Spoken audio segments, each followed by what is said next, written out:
Welcome dear students.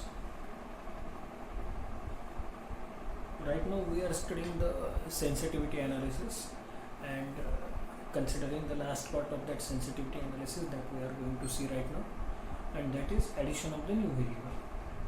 अब ये new variable add हुआ तो क्या होगा, ठीक है, यानी अब न्यू वेरिएबल ऐड हुआ तो क्या होगा, तो कुछ चीज़ें जो हमें ध्यान रखनी पड़ती है वो whether the inclusion of the new variable affects the optimality.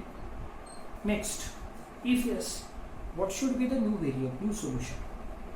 अगर वो अफेक्ट होता है तो न्यू सॉल्यूशन कैसा हो जाएगा. दिस अब इसको देखने के लिए हम जो होता है देखेंगे क्या कि फार्मूला देखेंगे. वो फार्मूला है ZJ minus CJ equal to CB transpose, ZJ minus CJ equal to CB transpose into B inverse into AJ minus CJ. ये क्या है बच्चों, ये दूसरा तीसरा कुछ नहीं है, ये रिवाइज्ड सिंप्लेक्स मेथड का फार्मूला है. ये रिवाइज्ड सिंप्लेक्स मेथड का फार्मूला है और उस रिवाइज सिंप्लेक्स मेथड में CB ट्रांसपोज मतलब ये आपका दूसरा तीसरा कुछ नहीं है, कॉस्ट जो होती है वो कॉस्ट है. B इनवर्स मतलब आपका P इनवर्स जो हम कैलकुलेट करते हैं वो B इनवर्स है. AJ करस्पॉन्डिंग जिस वेरिएबल के लिए आप कर रहे हो वो वेरिएबल, CJ जो उसकी नई कॉस्ट है वो. If ZJ minus CJ greater than 0 then the solution is optimum. If ZJ minus CJ less than 0 then we have to solve the problem again. ठीक है, अब ये अगेन प्रॉब्लम सॉल्व करेंगे, इसका मतलब हम क्या चीज़ आइडेंटिफाई करेंगे. ठीक है, अब ये अगेन चीज़ें सॉल्व करेंगे तब हम कैसे आइडेंटिफाई करेंगे. उसके लिए ध्यान से देखना, revised formula, revised constraint coefficient equal to B inverse into AJ. What is this B inverse into AJ? बच्चों, this is nothing but the key column that we used to find out in the revised simplex method. ठीक है, तो ये बात याद रखनी है, where AJ represent the column. ये अब आप बहुत अच्छे से जानते हैं, कोएफिशिएंट है उसका. ठीक है, that is not a big deal. सीधा सीधा मैं प्रॉब्लम के पास आता हूँ. ओरिजिनल प्रॉब्लम हमारा वैसा ही है, उसका सोल्यूशन भी हमें पता है. अब इसमें A इनवर्स, इसमें B इनवर्स क्या है, दिस इज द कंसेप्ट. तो ध्यान से देखना बच्चों,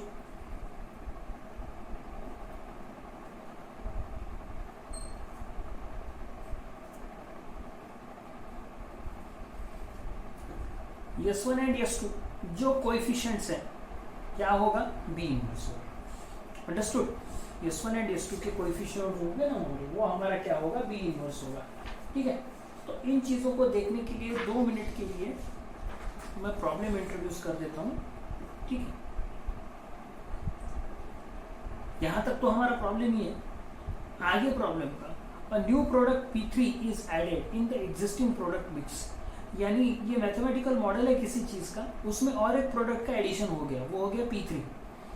द प्रॉफिट ऑफ, जो इसका प्रॉफिट है वो 20 है, यानी इसकी कॉस्ट जो है 20 का उसको. The processing requirement of the new product on the lathe milling machine, इन दोनों में प्रोसेस करने के लिए वो उसको जो टाइम लगेगा वो 6 and 5 hours पर यूनिट रिस्पेक्टिवली चलेगा.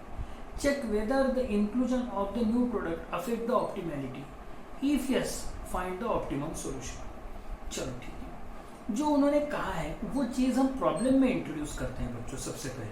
ठीक है, let X3 be the new product added in the product mix. X3 इसमें ऐड होगा. After inclusion of the X3 the new LPP will be max Z equal to, maximise Z equal to, यहाँ पर भी ध्यान देखना बच्चों और यहाँ पर भी देखना. ये मेरा LHS, यहाँ पर भी मैं जहाँ पर उंगली कर रहा हूँ ध्यान से देखना. मैक्स यहाँ पर जो मार्क कर रहा हूँ मैं लेफ्ट हैंड साइड में, इसको भी ध्यान से देखना. यहाँ पर 6x1, 8x2, 20x3, जो 20 कहा वो 20x3. नेक्स्ट, अब उसके साथ जो प्रोसेसिंग ऐड हुई, 5x1 plus 10x2, 6 less than or equal to 60, 6x3.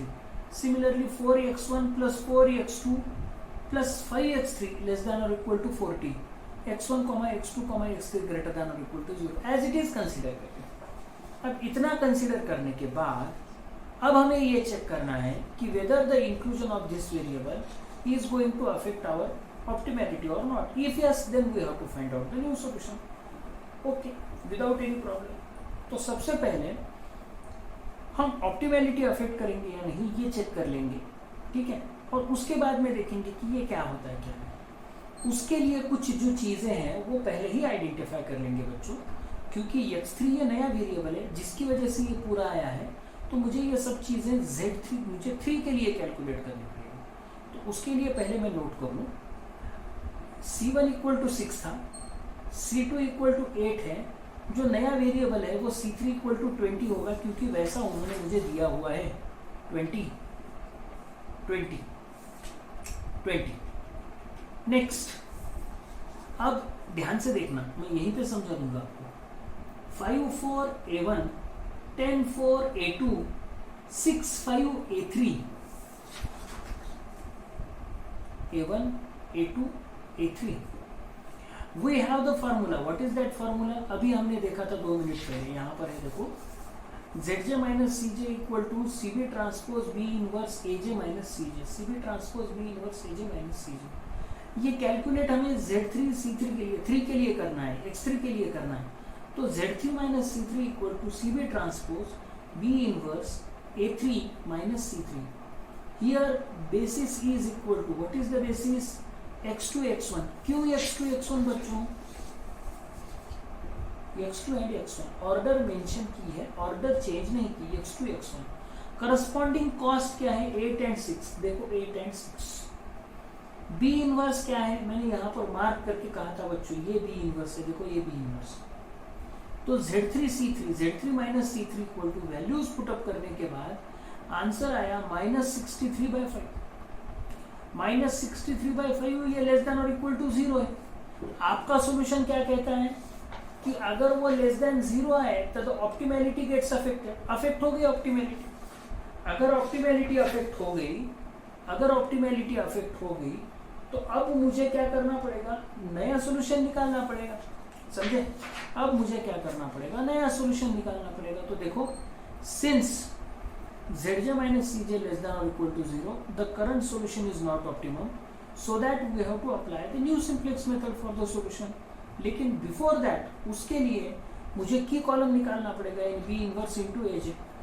अब वो B इनवर्स इंटू AJ क्या है? ध्यान से देखो, A3 के लिए है ना, तो A3 इक्वल टू जो B इनवर्स है इंटू AJ 6 एंड 5, देखो 6 एंड 5। आंसर मिला -1/20, 13/10। अब ये क्यों नेसेसरी है बच्चों? यहाँ से देखो जरा ध्यान से तो पता चलेगा। अब ये नया कॉलम एक बार आपने ऐड कर दिया, नया वेरिएबल ऐड कर दिया, तो उस नया वेरिएबल खुद की कुछ ना कुछ तो वैल्यू लेगा। तो those values are this. So मैंने original simplex table as it is लिखा है बच्चों, सिर्फ उसमें एक x3 वेरिएबल ऐड किया है। अगर आप देख पाओ तो उस x3 वेरिएबल ऐड किया है, तो उसकी वैल्यू जो है -1/20 एंड 13/10, 13/10 लिख दिए। बाकी पूरा simplex table as it is है।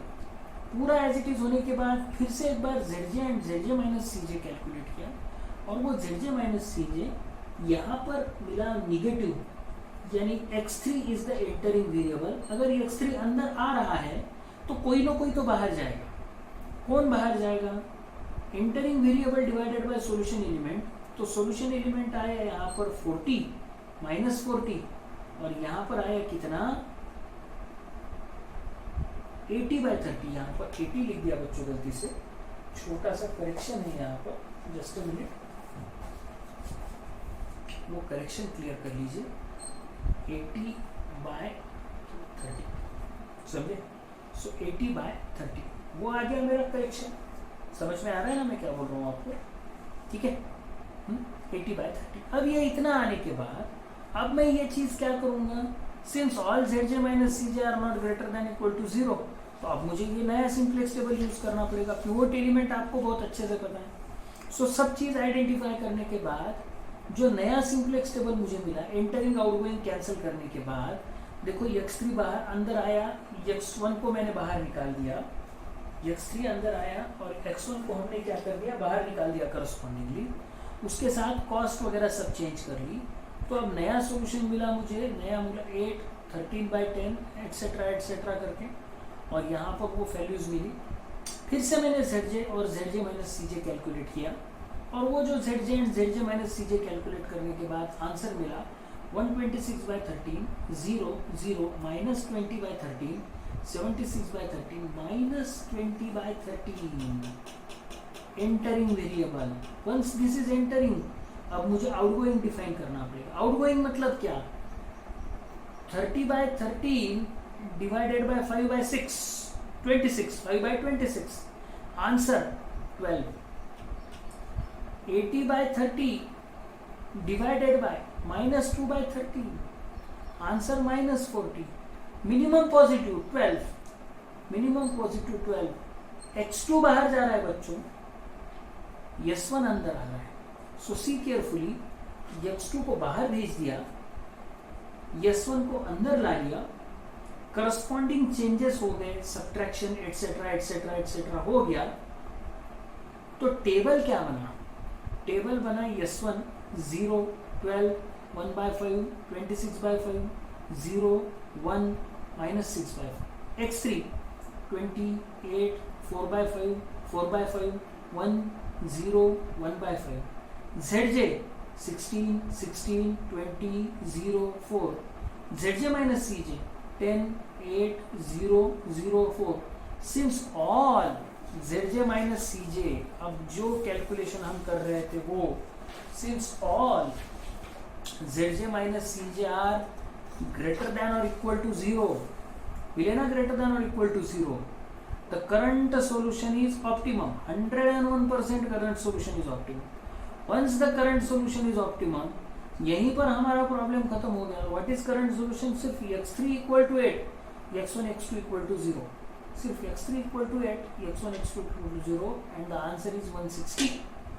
z max equal to 160. So this is the sensitivity analysis for you dear. सो इसको जरा ध्यान से देखना. ईच एंड एवरी मेथड को 2-2 3-3 बार रिपीट करके देखना, so that you could understand. So thank you, thanks a lot.